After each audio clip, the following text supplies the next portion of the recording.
உரிமைகளை நம்முடைய பண்பாட்டை நாம் பாதுகாக்க தவறுவோம் என்றால் பொய் தான் வந்து நிற்கும், கட்டுரைகள் நிற்கும். புராணங்கள் தான் இன்னைக்கு அங்க வரலாறு மாற்றப்படும்.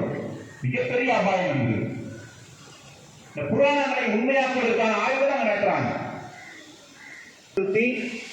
முன்னேற வேண்டிய தேவை என்பது இப்ப நம்முடைய சங்கமாக நாம் இன்னும் பலமான கூட்டமைப்பாக உருவாகும் போது அத்தகைய பணிகளை நாம் செய்ய முடியும். நம்முடைய துறை சார்ந்த கோரிக்கைகள் நடத்தக்கூடிய பணிகள் மட்டுமல்ல, இந்த சமூகத்தை பாதுகாப்பதற்கான பணியை ஏற்று செய்யக்கூடிய அமைப்பாக கூட இந்த சங்கம் உருவாக வேண்டிய தேவை என்பது அதுதான் காலத்தினுடைய கட்டாயமா இருக்கு. இன்னைக்கு தமிழ்நாடு அரசு ஊழியர் சங்கம் போராடிட்டு இருந்தோம். இன்னைக்கு அந்த போராட்டம்னா போதல, மிகப்பெரிய ஒரு கூட்டமைப்பை உருவாக்க வேண்டியது இருக்கு. இன்னைக்கு தமிழ்நாடு அரசு ஊழியர் ஆசிரியர் இணைந்த ஒரு பேரமைப்பாக ஜாக்டோஜை உருவாக்கி வச்சிருக்கோம். எந்த மாநிலத்தோட இத்தனை ஆண்டுகளாக இப்படிப்பட்ட ஒரு கூட்டமைப்பு நடத்துவது இயலாத காரியம். இப்படிப்பட்ட கூட்டமைப்பை தொடர்ச்சியாக நடத்திட்டு அதை வலு சேர்க்கும் விதமாக நடக்கக்கூடிய போராட்டம் நம்முடைய பங்கேற்க வேண்டும்.